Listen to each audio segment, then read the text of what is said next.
Good morning, friends. My name is Brijesh Grover, and we are going to talk about customs duty today. हम Indian customs act 1962 और customs tariff act 1975 के बारे में बात करेंगे. Before we jump on to the customs act or customs duty, let's understand how the taxes in modern India have evolved and how they are governed.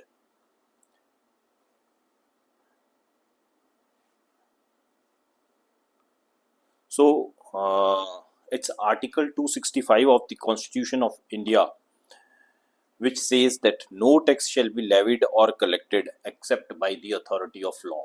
Authority of law का मतलब हो गया कि कोई एक एक्ट होना चाहिए, एक स्टैच्यूट होना चाहिए जिसके बेसिस पे आप टैक्स किसी पर इम्पोज कर सकते हैं. Otherwise no person in this country has right और authority to take taxes from any other person. It is the act which is going to govern the taxes. So जैसे Indian income tax act 1961 है, जिससे आपकी central government जो है वो individuals पर या बाकी persons of the types of company, association of persons, body of individuals या पार्टनरशिप फॉर्म से टैक्स जो है वो रिकवर कर सकती है. जीएसटी जो है, under GST act 2017 government can take taxes from common people of India, from the vendors that are there in India. वैसे ही Indian customs act 1962 is there, जिसके बेसिस पे इंपोर्ट्स या एक्सपोर्ट्स के ऊपर जो है कस्टम्स ड्यूटी चार्ज की जाती है. But without an act nobody can take any kind of tax, and that is what is stated in the Article 265 of the Constitution of India. India जो है वो एक फेडरल गवर्नमेंट है, federal structure of governance है हमारा. Federal structure of governance का मतलब हो गया कि एक तो सेंट्रल गवर्नमेंट है और एक स्टेट गवर्नमेंट है. तो उसका ये भी मतलब हो गया कि टैक्सेस भी जो हैं वो कुछ सेंट्रल गवर्नमेंट जो है वो लेवी करेगी, कुछ टैक्सेस आपके स्टेट गवर्नमेंट लेवी करेगी. मींस टैक्सेस जो हैं वो सेंट्रल गवर्नमेंट भी लगाएगी और स्टेट गवर्नमेंट भी लगाएगी. आपके जो डायरेक्ट टैक्सेस होते हैं वो नॉर्मली सेंट्रल गवर्नमेंट ही लेवी करती है. So direct taxes and central government they actually are coming in sync with each other. But जो इनडायरेक्ट टैक्सेस हैं that are levied both by the central government and the state government at the same point of time. Local governments, local municipal corporations जो हैं वो भी indirect taxes जो हैं वो charge करती हैं. तो we can say that indirect taxes जो हैं वो तीनों ही सरकार लगा सकती हैं, चाहे वो सेंट्रल गवर्नमेंट हो, चाहे वो स्टेट गवर्नमेंट हो, चाहे वो किसी फॉर्म में म्युनिसिपल कॉर्पोरेशन के टैक्सेस हो. No, what is the difference between direct tax and indirect tax? That becomes very important. जो डायरेक्ट टैक्स और इनडायरेक्ट टैक्सेस हैं इसमें जो बेसिक डिफरेंस है that is in the incidence and impact of tax. Incidence of tax की अगर हम बात करते हैं तो this is basically an incidence of suffering, कि इनडायरेक्ट टैक्सेस जो हैं, जो सफर कर रहा है that person is different, and जो इम्पैक्ट ऑफ टैक्स है that is going to be on some other person. This means that incidence of tax जो है वो एक्स पर आ रहा है, पेयर ऑफ टैक्स जो है वो वाई है. X is the consumer, Y is the vendor. Y की जवाबदारी है गवर्नमेंट ऑफ इंडिया की तरफ या गवर्नमेंट ऑफ द स्टेट की तरफ to deposit the tax and basically to get the tax assessment done, कि जो टैक्स उन्होंने जमा कराया है वो सही है या गलत है. हाउएवर जो सफरर ऑफ टैक्स है उसकी जो ट्रांजैक्शन है that is happening at a transaction level only in between the person who is impacted for this tax, और जो इंसिडेंस ऑफ टैक्स है वो तो सफरर पर है ही है. जब हम बात करते हैं डायरेक्ट टैक्स की, तो डायरेक्ट टैक्स के केस में इंसिडेंस ऑफ टैक्स और इम्पैक्ट ऑफ टैक्स जो है वो एक सिंगल पर्सन पर है. Means if we talk of income tax, तो इनकम टैक्स जो है वो जिस बंदे ने सफर करना है उसी ने सरकार को जमा भी कराना है. अगर कल को असेसमेंट होएगी तो वो उसी बंदे की होएगी जिसने उस टैक्स को सफर किया है, उसी ने उसको जमा कराना था, कराया है. government will decide whether the tax that has been deposited is adequate or not, and that is going to be with one single assessee who is the sufferer of tax. At the same point of time, indirect tax में sufferer जो है उसके साथ कोई assessment नहीं होनी है government की, assessment जो है वो पेयर की होनी है। पेयर ने जो है वो जिसने टैक्स को सफर किया है उससे वो टैक्स रिकवर करके सरकार को जमा कराना है। जो डायरेक्ट टैक्सेस हैं they are generally income based taxes, जो इनडायरेक्ट टैक्सेस हैं they are supply based taxes, means वो सप्लाई के बेसिस पर हैं, generally they are on goods और सर्विसेज। जो रेट्स ऑफ टैक्सेस हैं वो डायरेक्ट टैक्स में वेरी करेंगे from person to person, means one person if he is in lower income bracket तो हो सकता है उस पर इनकम टैक्स चार्ज ही ना हो। से हिंदुस्तान में अगर एक इंडिविजुअल है उसकी इनकम 3 लाख रुपए से कम है तो उसको 0 इनकम टैक्स देना पड़ता है। वही अगर इंडिविजुअल 6 लाख रुपए की इनकम तक अर्न कर रहा है तो पहले 3 लाख पे तो टैक्स 0 ही रहेगा, बट सब्सिक्वेंट 3 लाख जो उसने अर्न करे हैं उस पर he is going to be paying a tax at the rate of 5%। उसके बाद अगर उसकी इनकम 6 लाख से बढ़कर 9 लाख के बीच में कहीं हो जाती है तो उस ब्रैकेट पे जो वो टैक्स दे रहा होगा that will be at the rate of 10%। So the tax rates हैं they are progressive, they are more rationalised, higher the income higher will be the tax. But indirect taxes के case में there is no such rationality you are going to follow, rather it is a principle of equality. चाहे आप 1000 रुपए earn कर रहे हैं, अगर आप उसमें से एक्सपेंडिचर 500 रुपए का कर रहे हैं तो आपके ऊपर उतना ही इनडायरेक्ट टैक्स का रेट होगा जितना आप अगर 1 लाख रुपए अर्न करते हुए 80,000 रुपए खर्चे तो होता है। Means there is no difference of rates of taxes on your expenditure. Means आप अगर जो है वो टेलीफोन सर्विसेज ले रहे हैं और टेलीफोन सर्विसेज जो है वो 18% जीएसटी से जो है टैक्सेबल है, तो आपका बिल चाहे 100 रुपए आए, चाहे आपका बिल 1000 रुपए आए, चाहे आपका बिल 5000 रुपए आए, आपको 18% जीएसटी देना ही पड़ेगा। लाइकवाइज योर इंश्योरेंस, आप इंश्योरेंस जब खरीदते हैं तो 18% जीएसटी आप पे करते ही करते हैं। जब आप सीमेंट खरीदते हैं, चाहे आप झोपड़ी बनाने के लिए खरीदे या महल बनाने के लिए खरीदे, आपको GST at the rate of 28% देना ही पड़ेगा। Now, when we talk of direct taxes, entire revenue of that goes to the central government, और जो revenue of indirect taxes है that is going to be charged by state government as well as the central government. Even municipal corporations also have some sort of taxes which are indirect taxes. Central Board of Direct Taxes जो है that is an important part of Department of Revenue which governs direct taxes. Central Board of Indirect Taxes and Customs जो है that governs your indirect taxes. Now जो direct tax हो या indirect tax हो, both are good constituents, means both are almost equivalent constituents towards the tax kitty that government of India and state governments earn together. So अगर हम बात करते हैं of the budget 24-25, so direct taxes जो हैं they comprise almost 58% of the total tax kitty that government of India is going to have, and likewise जो indirect taxes हैं that comprises 42% of the total tax budget. This has actually changed a bit or changed in a big way over the last 2 decades.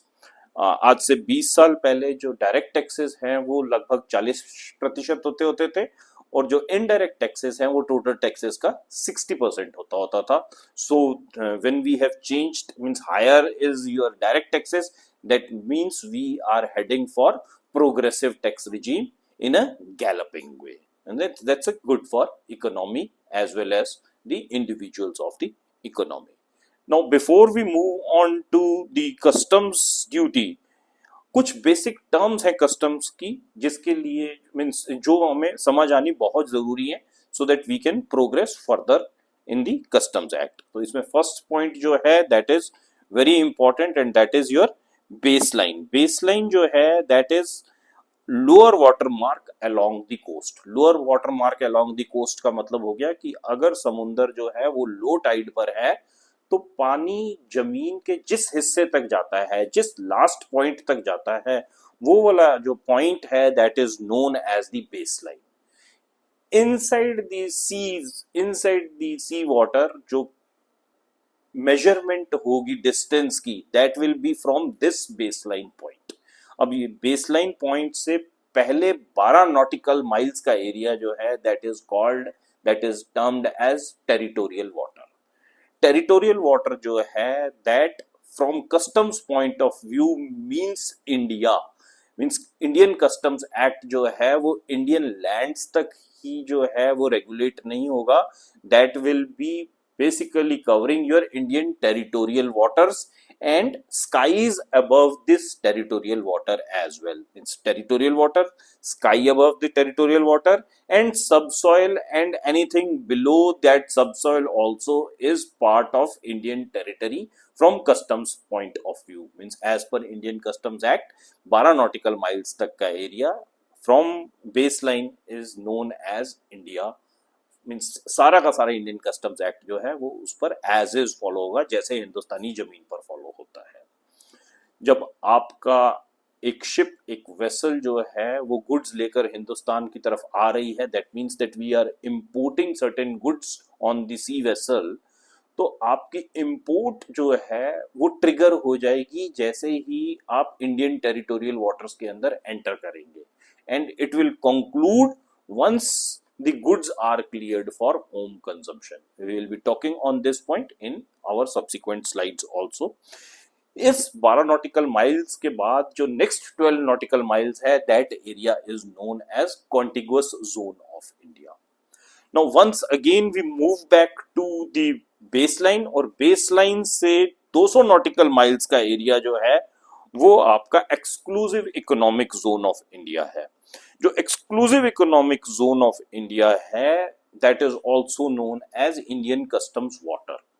अब इस Indian custom water के अंदर जो भी resources आपके हैं, मे बी लिविंग और नॉन लिविंग, तो ये सारे रिसोर्सेज के ऊपर जो मलकियत है वो हिंदुस्तान की है। Means India is having the full rights to explore and exploit the resources that are there in exclusive economic zone of India. This exclusive economic zone extends up to 200 nautical miles. अब ये जो है ये तो पानी वाला area है, इस पे जो मरीन लाइफ हो गई या पानी के अंदर जो और रिसोर्सेज हो गए, means like the resources of your of the type tides के साथ हम जो है वो बिजली बना सकते हैं, वहां पे जो हवा है उससे भी हम इलेक्ट्रिक करंट प्रोड्यूस कर सकते हैं and likes of the kind.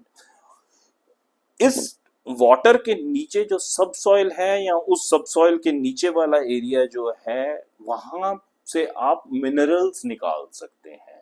अगर वो मिनरल्स आपके निकल रहे हैं and that is with in this continental shelf of India, जो कॉन्टिनेंटल शेल्फ है उसके अंदर से निकल रहे हैं। कॉन्टिनेंटल शेल्फ जो है, what is continental shelf of India?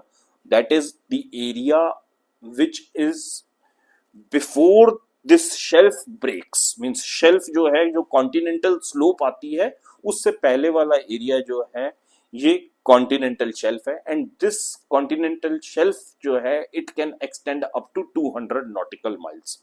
Means इसकी जो मैक्सिमम स्ट्रेच है वो एक्सक्लूसिव इकोनॉमिक जोन तक है, बट ये एक्सक्लूसिव इकोनॉमिक जोन से पहले भी खत्म हो सकती है जहां समुद्र की गहराई बढ़ने लगेगी। मींस अगर समुद्र की गहराई 700-800 मीटर तक है तो वो कॉन्टिनेंटल शेल्फ का हिस्सा है, but if it goes beyond that, means 1.5-2 kilometre 2.5 kilometre हो जाती है, तो that means that continental shelf has broken, it is this point. अब इस पॉइंट के नीचे वाला जो एरिया है, अब आप एक्सक्लूसिव इकोनॉमिक जोन में तो हैं but continental shelf of India नहीं है। दैट मीन्स कि इसके जो नीचे सबसॉइल से नीचे वाले रिसोर्सेज हैं, इन रिसोर्सेज को, मीन्स यहाँ के रिसोर्सेज हैं, इसको आप ऐसे टच नहीं कर सकते। You don't have exclusive rights over these areas. आपके एक्सक्लूसिव राइट्स कब तक है? आपके एक्सक्लूसिव राइट्स इस जोन में है। This is exclusive economic continental shelf of India, और यहाँ तक आपके जो है एक्सक्लूसिव राइट्स हैं।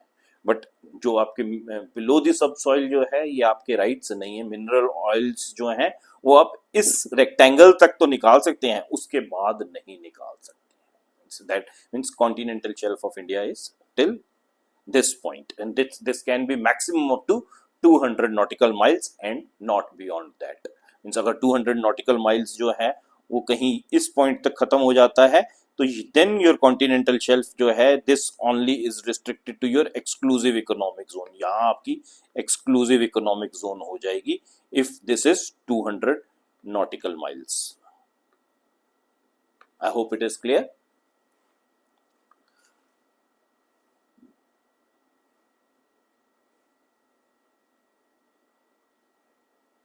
Now, when we talk of Indian customs water, so India has sovereign rights for the purpose of exploration, exploitation, conservation, and management of natural resources, both living as well as non-living, for producing energy from tides, winds, and currents। Means exclusive rights हैं India के in Indian customs water, means exclusive economic zone of India में हैं आप तो।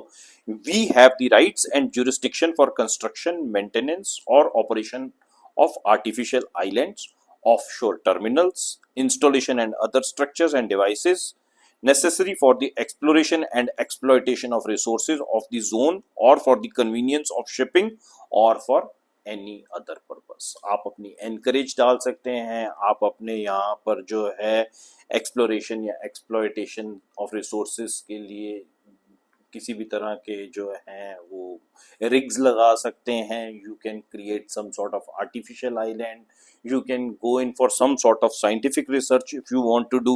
means we have the exclusive jurisdiction to authorize, regulate and control scientific research। हम यहाँ पर scientific research कर सकते हैं। जैसे means before one of the tsunamis we were having an Indira point which was into the seas।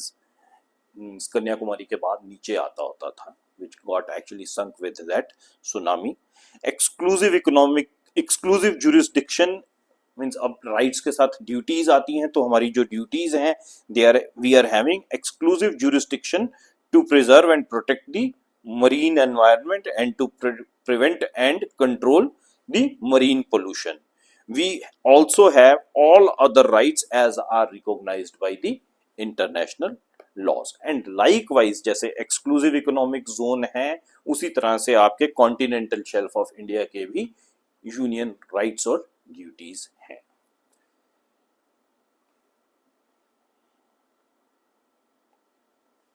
सो जो आपकी chargeability है under Indian customs act, that chargeability is under section 12 and duties of customs shall be levied at the rates specified under the customs tariff act 1975। Means आप जो taxability कर रहे हैं जो section 12 है that is of Indian customs act 1962। But जो rate define किया गया है कि किस रेट पर ड्यूटी चार्ज की जाएगी, that definition is under customs tariff act 1975। It can B beyond customs tariff act 1975 basis some other law also which is for the time being in force in the country। means it can be related to something of the sort of countervailing duties because of subsidies etc जो आपकी दूसरी countries जो हैं वो दे रही हैं अपने exporters को। तो means there is going to be some other act which is going to impose that countervailing duty और it can be some sort of protective और सेफगार्ड ड्यूटी। इन ड्यूटीज के बारे में अभी नेक्स्ट स्लाइड्स में पढ़ेंगे। The goods the duties of the custom is leviable on goods and not on the person importing or exporting it। जो duties हैं वो गुड्स पर हैं, वो इंडिविजुअल्स पर नहीं है, वो पर्सन्स पर नहीं है। the goods shall be such as are imported or exported from India। वो गुड्स जो इंडिया में इंपोर्ट किए जा रहे हैं या जो इंडिया से एक्सपोर्ट किए जा रहे हैं ड्यूटीज उन पर हैं। The duties shall be at the rate which is specified under the Customs Tariff Act 1975। अब ये ड्यूटीज सारी की सारी हम जो है वो गुड्स पर लगाने की बात कर रहे हैं।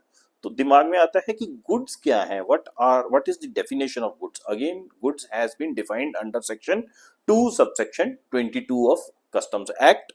तो गुड्स जो है basically anything which is movable is goods. तो गुड्स की डेफिनेशन जो है उसमें वेसल्स, एयरक्राफ्ट एंड व्हीकल्स आ जाते हैं कि they are goods.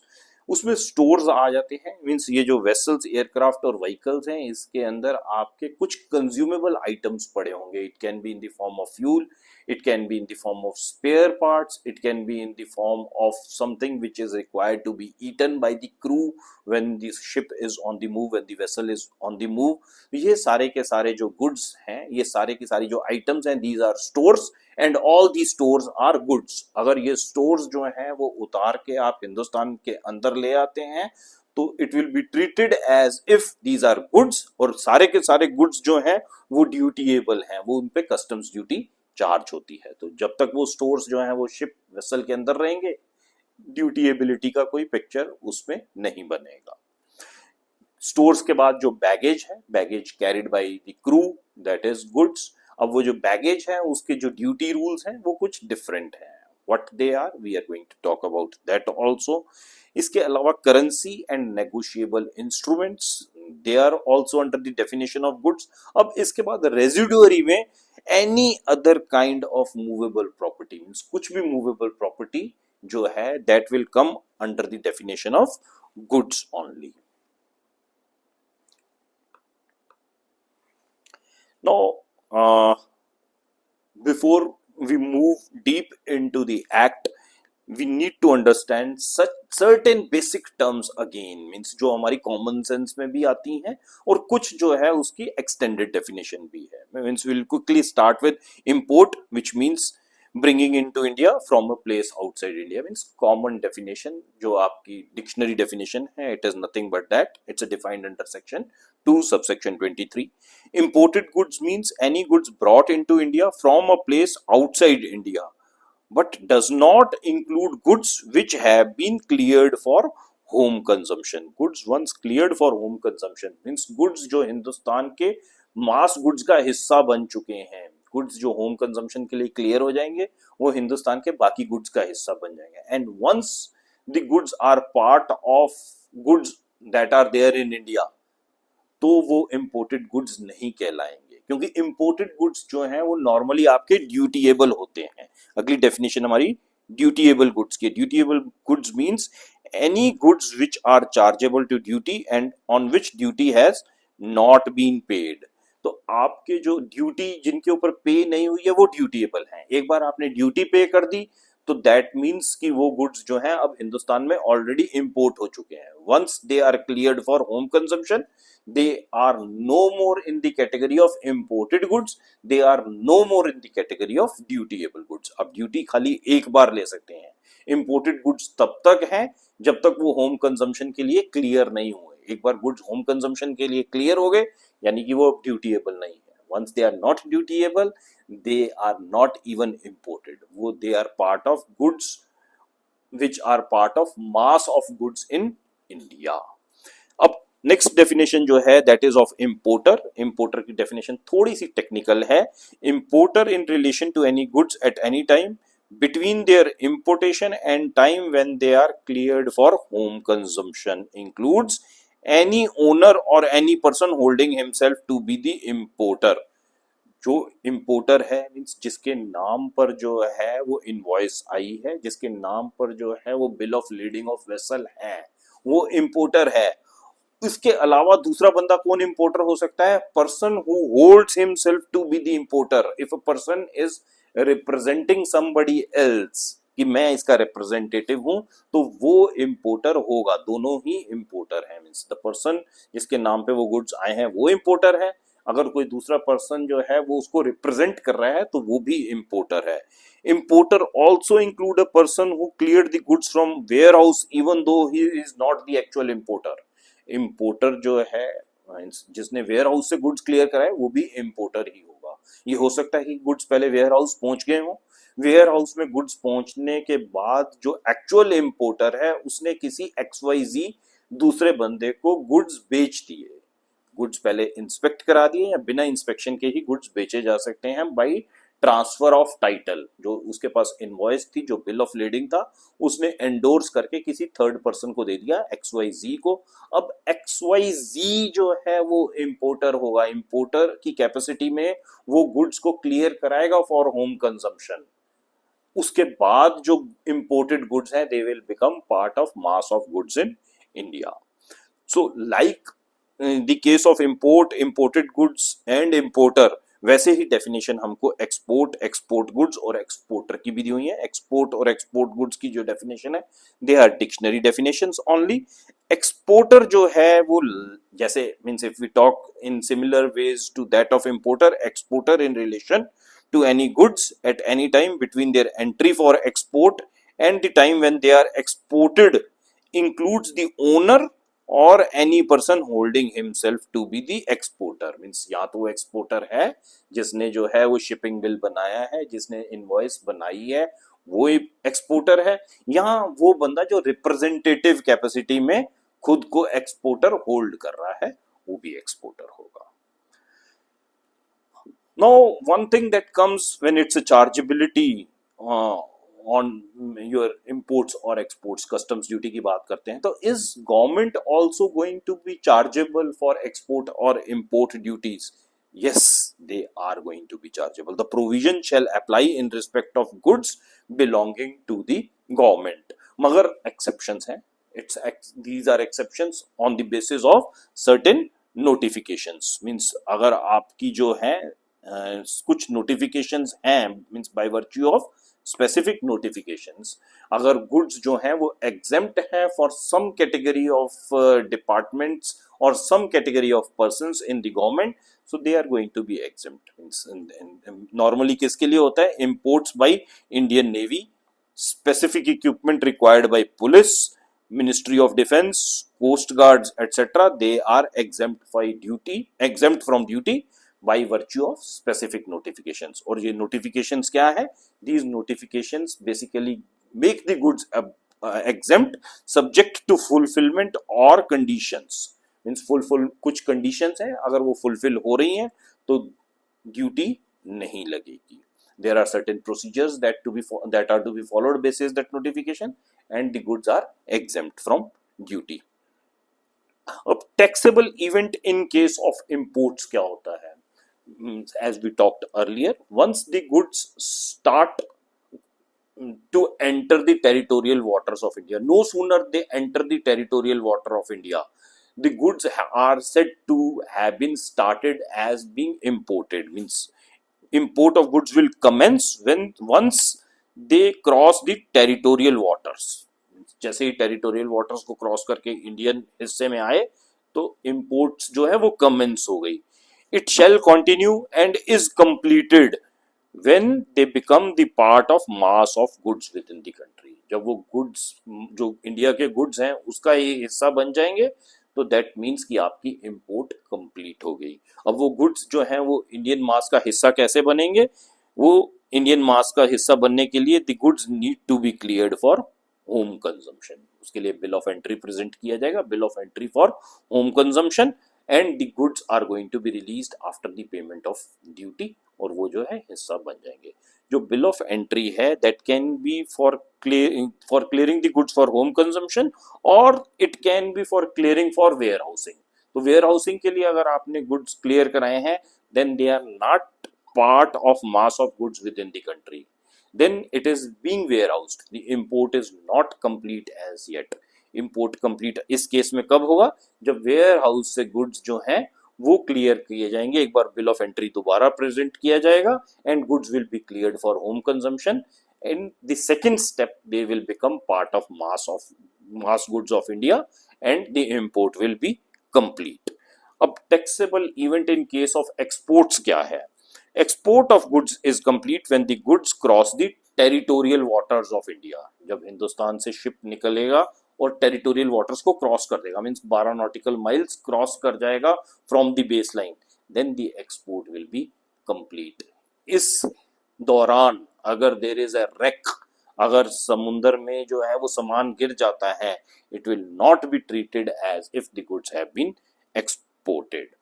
Objective of act क्या है? The objective of the act is to tax only the goods which get mixed up with the mass of goods in India. Means that is the intent of the object. अगर कोई विदेश से सामान आया है, वो हिंदुस्तानी सामान के साथ मिल गया, तो दैट मीन्स कि उसके ऊपर जो है वो कस्टम्स ड्यूटी लगनी चाहिए। बिना कस्टम्स ड्यूटी के वो गुड्स जो है वो हिंदुस्तान के मास गुड्स के साथ नहीं मिल सकते हैं। We will talk about the act as we move ahead. Thanks at this point of time. Thank you.